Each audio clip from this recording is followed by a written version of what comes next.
Olá, tudo bem? Espero que você esteja bem. Vamos para a leitura desse nosso capítulo de hoje? O capítulo de hoje diz Transformado pela Verdade, dia 24 da nossa leitura do livro Uma Vida com Propósitos. E quero convidar você que ainda não faz parte do nosso canal, venha se inscreva, venha fazer parte conosco dessas leituras que têm trazido um enriquecimento muito grande para as nossas vidas. E se você gostou desse conteúdo, se você gostou dessa mensagem, compartilhe com seus amigos. Vai ser um prazer poder levar essa mensagem para os outros, né? Para outras pessoas. Vamos então para a leitura de hoje. As pessoas precisam mais que de pão para a sua vida. Elas precisam se alimentar de cada palavra proveniente de Deus. Mateus 4:4. A verdade nos transforma. O crescimento espiritual é o processo pelo qual substituímos as mentiras pelas verdades. Jesus orou: santifica-os na verdade, a tua palavra é a verdade. Santificação exige revelação. O Espírito de Deus usa a palavra de Deus para nos tornar semelhantes ao Filho de Deus.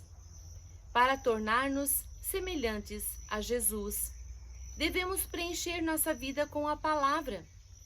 A Bíblia diz: por meio da palavra, somos unidos e moldados para as tarefas que Deus deseja nos incumbir. A palavra de Deus é diferente de qualquer outra. Ela é viva. Jesus disse: as palavras que eu disse são espírito e vida.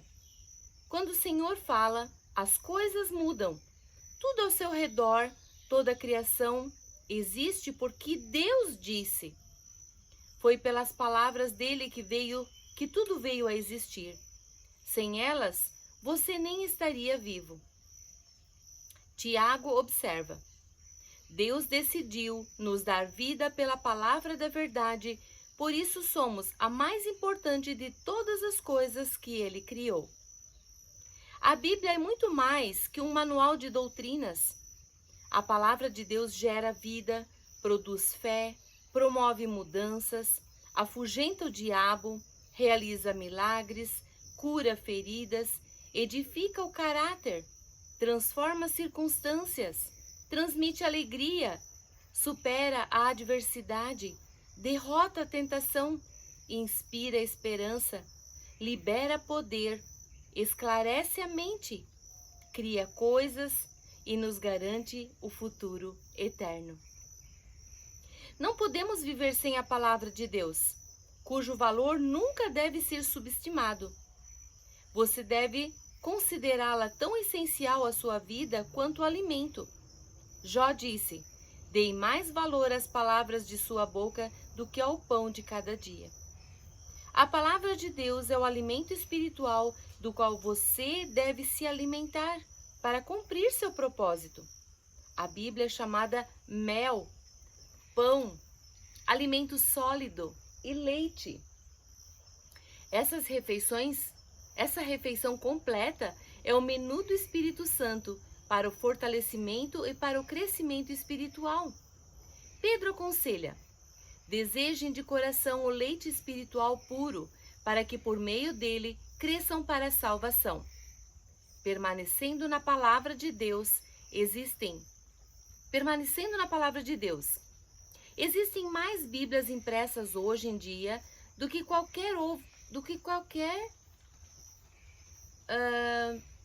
que jamais houve no passado. Mas de nada vale uma Bíblia na estante. Milhões de fiéis são assolados pela anorexia espiritual, morrendo de fome, com a alma subnutrida. Para se tornar um saudável discípulo de Jesus, alimentar-se da palavra de Deus deve ser a prioridade máxima. Jesus chama isso de permanecer. Ele disse: se vocês permanecerem firmes na minha palavra, verdadeiramente serão meus discípulos. Na vida cotidiana, permanecer na palavra de Deus inclui 3 atitudes. Primeira, Devo aceitar sua autoridade. A Bíblia deve se tornar o critério definitivo para a minha vida, a bússola na qual confio para saber a direção, o conselho a que dou ouvidos, a fim de tomar decisões sábias, e o parâmetro que utilizo para avaliar todas as coisas. A Bíblia deve sempre ser a primeira e a última palavra em minha vida. Muitos de nossos problemas ocorrem porque baseamos nossas escolhas em critérios duvidosos. Cultura, todos estão fazendo isso. Tradição, sempre fizemos isso. Razão, isso parece lógico. Emoção, para mim, é a coisa certa. Todos esses critérios foram corrompidos pela entrada do pecado no mundo. O que precisamos é de um critério perfeito, que jamais nos aponte a direção errada. Somente a palavra de Deus supre essas necessidades. Salomão lembra: cada palavra de Deus é comprovadamente pura. E Paulo explica que tudo nas Escrituras é palavra de Deus, tudo nela é útil para ensinar e ajudar as pessoas e para corrigi-las e mostrar-lhes como viver. Nos primeiros anos de seu ministério, Billy Graham atravessou um período em que lutava com dúvidas sobre a veracidade e autoridade da Bíblia. Numa noite enluarada, ele caiu de joelhos e disse a Deus que, apesar das passagens confusas que não compreendia, daquele momento em diante, depositaria confiança total na Bíblia, como a única autoridade para sua vida e seu ministério. E daquele dia em diante, a vida de Billy Graham foi abençoada com extraordinário poder e eficácia. A decisão mais importante que você pode tomar hoje é estabelecer o que exercerá a autoridade máxima sobre sua vida. Decida que, independentemente de cultura, tradição, razão ou emoção, você escolha a Bíblia como autoridade definitiva para a sua vida. Estabeleça que antes de tomar qualquer decisão, você perguntará: o que a Bíblia diz a respeito? Determine que quando Deus lhe mandar fazer alguma coisa, você confiará em sua palavra e seguirá em frente. Quer a ordem faça sentido para você ou não, independentemente de sua vontade. Adote a declaração de Paulo como sua afirmação pessoal de fé. Creio em tudo o que concorda com a lei e no que está escrito nos profetas. Devo assimilar sua verdade. Não basta acreditar na Bíblia. Devemos impregnar nossa mente de seus ensinamentos, de forma que o Espírito Santo possa nos transformar com a verdade. Existem 5 maneiras de fazer isso: receber, ler, pesquisar, memorizar e refletir sobre ela. Primeira, você recebe a palavra de Deus quando a ouve e aceita sem reservas. A palavra do semeador ilustra como nossa receptividade determina se a palavra de Deus irá ou não criar raízes em nossa vida e dar frutos. Jesus identifica 3 atitudes de rejeição: mente fechada, à beira do caminho; mente superficial, solo pedregoso; e mente distraída, entre os espinhos. E em seguida adverte: considerem atentamente como vocês estão ouvindo. Toda vez que sentir que não está aprendendo nada com o sermão ou com o seu professor de Bíblia, você deve examinar sua atitude, especialmente em relação ao orgulho. Deus pode falar até mesmo por meio do professor mais enfadonho, se você for humilde e receptivo.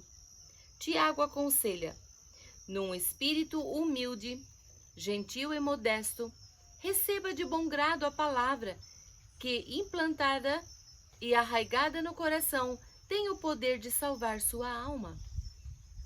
Segunda, Por mais de 2000 anos na história da igreja, somente o líder da comunidade eclesiástica podia ler a Bíblia. Mas agora milhões de pessoas têm acesso a ela. Apesar disso, muitos fiéis são mais dedicados à leitura do jornal diário que à leitura da Bíblia. Não é de admirar que não cresçamos. Não se pode assistir à televisão durante 3 horas e esperar crescimento lendo a Bíblia apenas 15 minutos. Muitos dos que afirmam crer na Bíblia de capa ou que leram a Bíblia de capa a capa jamais leram de capa a outra. Mas se você separar 15 minutos de seu dia para ler a Bíblia, em 1 ano terá lido toda ela. Se você eliminar alguns programas de televisão de 30 minutos todos os dias e substituí-lo pela leitura bíblica, completará 2 leituras das Escrituras no período de 1 ano. Nossa! A leitura diária da Bíblia o manterá ao alcance da voz de Deus. Por isso, Deus orientou os reis de Israel a sempre manterem por perto uma cópia da lei. Ele deverá guardá-la consigo todo o tempo e lê-la todos os dias de sua vida. Mas não se limite a mantê-la perto de você. Leia-a regularmente.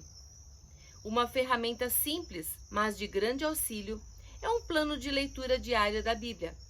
Evitará que você fique salteando de uma parte a outra arbitrariamente, negligenciando outras. Terceira, pesquisar ou estudar a Bíblia é uma forma prática de permanecer na palavra de Deus. A diferença entre ler e estudar a Bíblia implica 2 atividades adicionais: fazer perguntas sobre o texto e anotar suas impressões.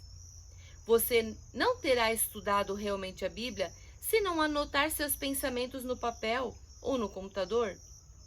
O espaço não me permite explicar os diferentes modos de estudo bíblico, mas existem diversos livros que podem ser de grande utilidade nessa tarefa. O segredo de um bom estudo bíblico consiste simplesmente em aprender a fazer as perguntas certas. Métodos diferentes usam perguntas diferentes.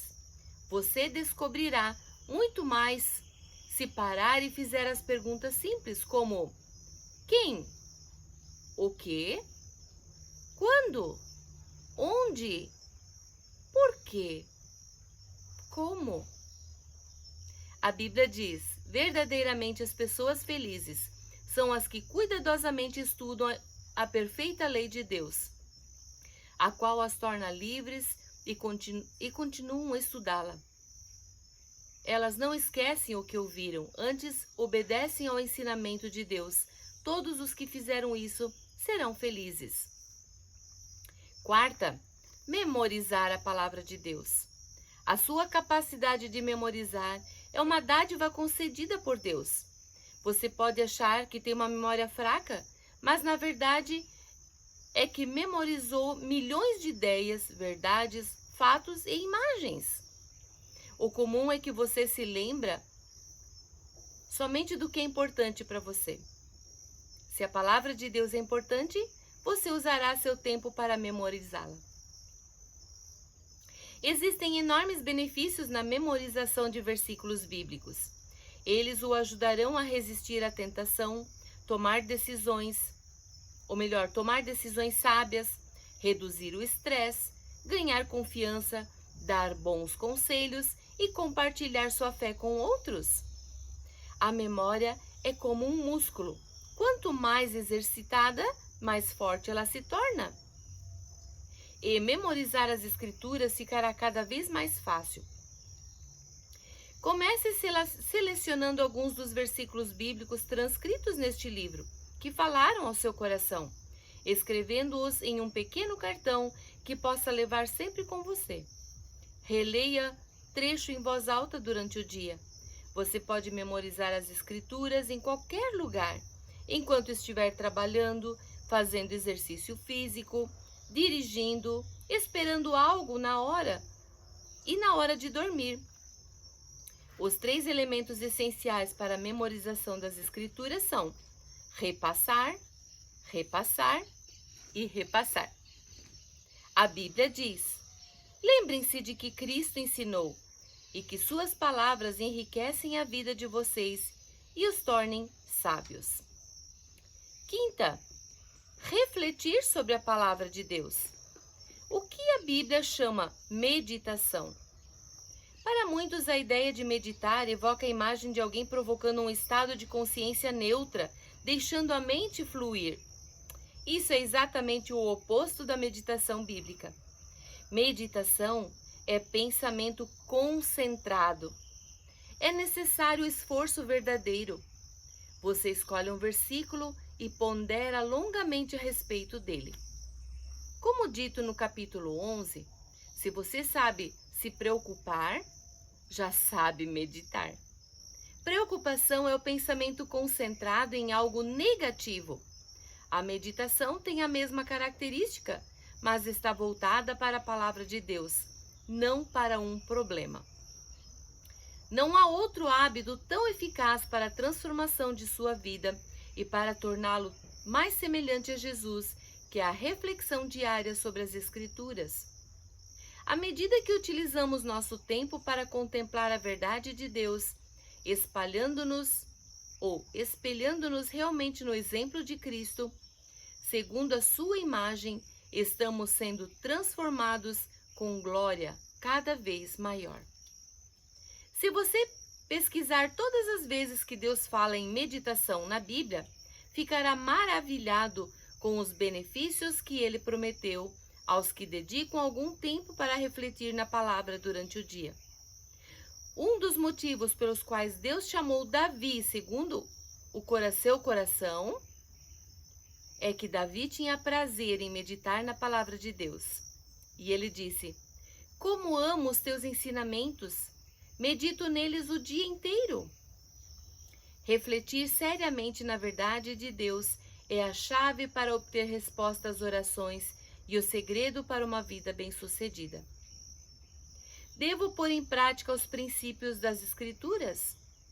Podemos receber, ler, pesquisar, memorizar, refletir a palavra de Deus, mas tudo será inútil se falharmos em pô-lo em prática. Devemos nos tornar praticantes da palavra. Esse é o passo mais difícil, porque Satanás luta contra ele com muita intensidade. Ele não se importa se você frequenta ou não os estudos bíblicos, mas sim que não pratique nada do que aprendeu. Enganamo-nos a nós mesmos quando presumimos que assimilamos a verdade apenas por tê-la ouvido, lido ou estudado. O fato é que, ocupado em frequentar aulas, seminários e conferências bíblicas, você pode não ter tempo de pôr em prática o que aprendeu. Ou seja, esquecendo-se do que aprendeu enquanto se prepara para o próximo estudo. Sem a prática, o estudo bíblico é inútil. Jesus disse: portanto, quem ouve minhas palavras e as pratica é como um homem prudente que constrói sua casa sobre a rocha. Jesus também destacou que as bênçãos de Deus provêm da obediência à verdade, mas não apenas por conhecê-la. Ele disse: agora que vocês sabem essas coisas, felizes serão se as praticarem. Outra razão que nos faz evitar a aplicação pessoal da palavra de Deus é a possibilidade de que isso seja difícil, até mesmo doloroso. A verdade vai libertá-lo, mas no começo poderá fazê-lo sentir-se miserável. A palavra de Deus expõe essas motivações, aponta nossas falhas, repreende nosso pecado e espera que nos transformemos. Faz parte da natureza humana resistir a mudanças, por isso, a prática da palavra de Deus é uma tarefa difícil. Essa é a razão de ser tão importante discutir com outras pessoas como aplicar seus ensinos à própria vida. Não há como enfatizar suficientemente o valor de fazer parte de um grupo de estudo bíblico. Sempre aprendemos com a verdade compartilhada pelos outros e jamais aprenderíamos por conta própria. Outras pessoas vão ajudá-lo a discernir coisas que você teria deixado passar e vão ajudá-lo a praticar a verdade de Deus. A melhor maneira de se tornar um praticante da palavra é colocando no papel uma atitude resultante da leitura, do estudo ou da reflexão sobre a palavra de Deus. Desenvolva o hábito de anotar de forma precisa o que você pretende fazer. Essa atitude efetiva deverá ser pessoal, envolvendo apenas você. Prática, algo que você possa fazer. E verificável, com um prazo final para ser realizada. Toda aplicação deve envolver tanto o seu relacionamento com Deus ou com os outros, quanto o seu caráter. Antes de ler o próximo capítulo, passe algum tempo pensando sobre essa questão. O que Deus já lhe pediu por meio da palavra que você ainda não começou a fazer? Então escreva algumas medidas práticas que o ajudarão a executar aquilo que você identificou. Você pode, por exemplo, pedir a um amigo que não o deixe vacilar. Assim disse D.L. Moody: a Bíblia não nos foi concedida para aumentar nosso conhecimento, mas para mudar nossa vida. Que palavra interessante! Nós realmente precisamos aprender mais sobre ela, conhecendo melhor a palavra de Deus, refletindo melhor sobre ela, mas também colocando-a em prática. Nós precisamos ser praticantes da palavra de Deus, não somente ouvintes. Quero te desafiar. Pratique o aprendizado da palavra, mas também a prática dessa palavra, para que nós possamos crescer de verdade e sermos pessoas mudadas, pessoas diferentes neste mundo. Temos uma pergunta para meditar. O que Deus já lhe disse em sua palavra que você ainda não começou a fazer? Eita, que essa palavra possa realmente ter trazido um desafio para a sua vida e possa realmente transformar nossas vidas. Um grande abraço e até a próxima!